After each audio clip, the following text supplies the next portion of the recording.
Confessions of a 30-year-old hopeless romantic. But first, what's up, beautiful people? It's your favorite cousin Rich, back again. Now let's get started. Confessions of a 30-year-old hopeless romantic. That would be me. A lot of people think that's a feminine trait, or that's only for women to be a hopeless romantic. But no, not really. It can happen to anybody. Now, disclaimer, this doesn't mean that I'm a sucker for love, or I'm a simp, or, I fall easily or anything of that sort. No. I think me being a hopeless romantic would put me in two categories. Either I shield myself from a lot of possibilities of love because I have this idealistic view of love, and if it doesn't fit it, then I won't even try. Or I keep certain relationships shallow or surface level because I know it's not going to be fulfilling in the long run, or it's not going to be something that I would really want to invest my time in. So I would just keep it shallow or surface level. What is a hopeless romantic, or my view of a hopeless romantic? For me, a hopeless romantic typically has an idealistic view of love, valuing deep connections, meaningful gestures, loyalty, and emotional vulnerability. To keep it real with you, me being a hopeless romantic didn't necessarily stem from me watching Disney movies or romantic movies or love movies or anything of that. To me, it was just an innate feeling. It was just an innate thing of how I viewed love, how I viewed relationships, genuinely loving somebody, genuinely wanting to be with somebody, to grow with somebody, not for materialistic reasons or superficial reasons or anything of that sort. You really want to be with this person and showing grand gestures of love, or however your love language was, and then expressing it to that person, and just genuinely bonding and growing with somebody because you genuinely wanted to be with them. Not, like I said, not for any superficial or materialistic reasons, or you being able to gain off that person, anything of that sort. And we have a lot of that going on in today's society, which I'll speak on later in this video. Another reason why I have this idealistic view of love would probably be of my parents. They've been married 30 plus years. Well, they've been married 30 years. They've been together 40. And they've been through thick and thin. No infidelity, no nothing like that. You know what I'm saying? But they've been through it. And being able to see that and growing up around that just strengthened my mind, or just encouraged me even more to find that for myself, which nowadays, but, I think that's what leads me to continuously just be a hopeless romantic, in a sense of, if it's not what I view love, or if it's not the way that I'm comfortable with it, then I just won't engage in it. Now, people may have this misunderstanding about being a hopeless romantic. They may think that you're some kind of simp or pushover, or you're a sucker for love, or, you fall head over heels easily and things of that sort. And no, that's not it. To me, it's just I have this idealistic view of love. For me, it's always been, if I'm going to engage in a relationship with someone, it would be for the whole stretch. It would be for the whole thing. Not necessarily saying the ending would be marriage, but it would be a long-term commitment, a long-term something that we're building together.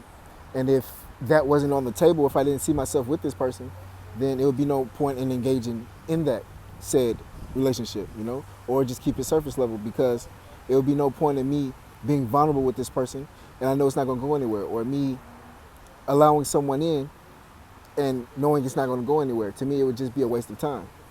And this hasn't started as I gotten older. This has been with me even since high school.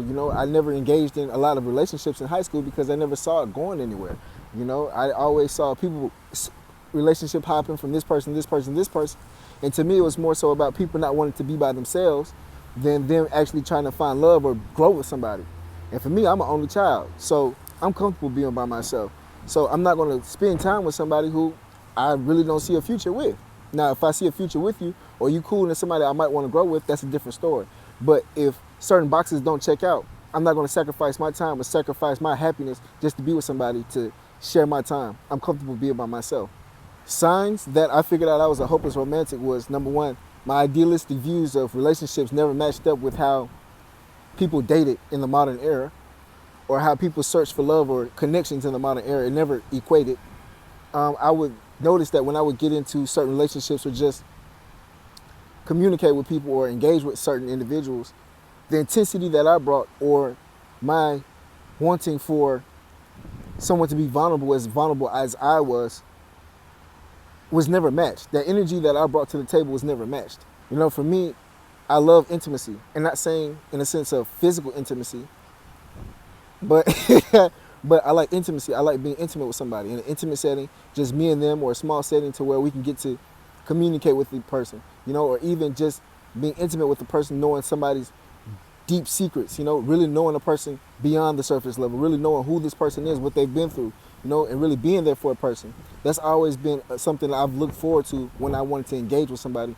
And I noticed that a lot of people are scared from that. A lot of people are scared of that, either due to past traumas or bad relationships that they've had in the past, or not really being comfortable with themselves. I've always been comfortable with myself, but I never want to share that information or share that vulnerability with people I didn't see myself in the future with, But when I found certain individuals that I could share that with, it was never matched. So I just chucked it up to me being a hopeless romantic and crossing my fingers, that energy would be matched one day. And if it's not, like I said, I'm comfortable being by myself.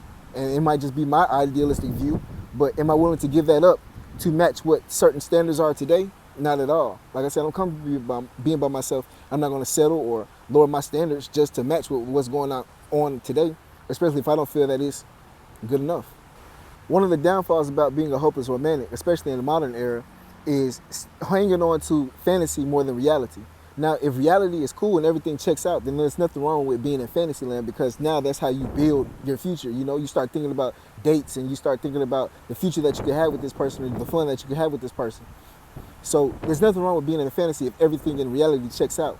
Now, the thing about it is, if you continuously live in fantasy and reality doesn't check out, now you can get lost in the sauce. Now, you may overlook certain red flags. You may start overlooking somebody taking advantage of you because they may not be in it the same reason that you may be in it. So now you holding on to this fantasy while reality is getting lost, while reality is not really what it's supposed to be.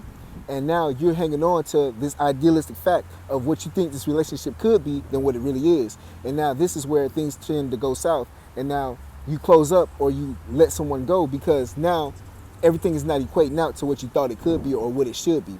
And a lot of people get hurt, or a lot of people don't see this angle coming when they're in a relationship with a hopeless romantic, especially one who has stern boundaries, because they think that this person is falling head over heels for them, or they think this person is doing these grand gestures for them because of who this person is, and not really. The whole time, the reason why we're doing these grand gestures is because this is who we are. And we would do this for anybody who's in this situation. It's not this because this person is so awesome, that's why we're doing it. No, this is who we are. Now, because you're an awesome person may add a little extra onto it, but the whole general idea is this is who we are. And like I said, a lot of people may take advantage, or a lot of people may not be used to this. So what do you do when you're not used to something? A lot of times people fumble it. Like I said, I'm not a big fan of romantic movies or Disney movies with love all up in it and things of that sort. I watch them, but that's not like my thing that I go to because I'm a hopeless romantic, But if I were to pick a romantic movie that I like, it would be Fun with Dick and Jane. And you see, that's not really a romantic movie, but it's, to me, that's the version of love that I adore, I would say, that I look up to. How they went through thick and thin, how Dick Harper was this successful business guy, and then all of a sudden the company went up, and instead of his wife leaving him, she was with him through thick and thin. And to me, that is the most realest form of love, is being with somebody through thick and thin, no matter what. As long as there's no infidelity, abuse, or disrespect going on, being with somebody through thick and thin is one of the most beautiful forms of love. Nowadays that everybody has this skewed view on love, getting what you can get and not really reciprocating things back to the person that you're with.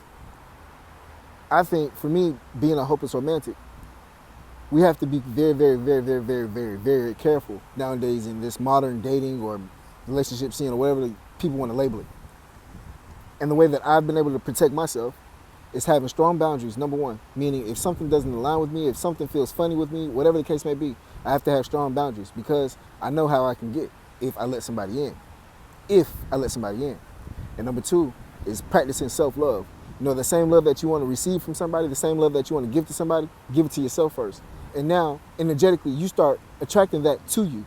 And deep down inside, if it doesn't happen, you're cool. Why? Because energetically, you're already there. Energetically, you're already radiating and receiving that love that you would want from somebody else. Although it's coming from you, it's still love. Anyways, to sum it all up, I still think love is beautiful. I still think love is one of the highest, if not the highest form of vibrations out here, And when I see people who are truly happy in love, not that fake, superficial, fake, let's be happy for Instagram, or that funny love. No, I'm talking about when you see true, genuine love, or old people who've been together 40, 50, 60 years. You know what I'm saying? That's something that I aspire. That's something that I appreciate. That's something that I like to see.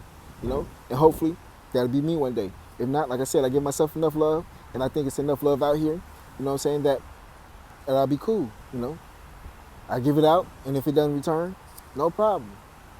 I hope this helps somebody today. This your favorite cousin. Y'all be safe. Love and blessings.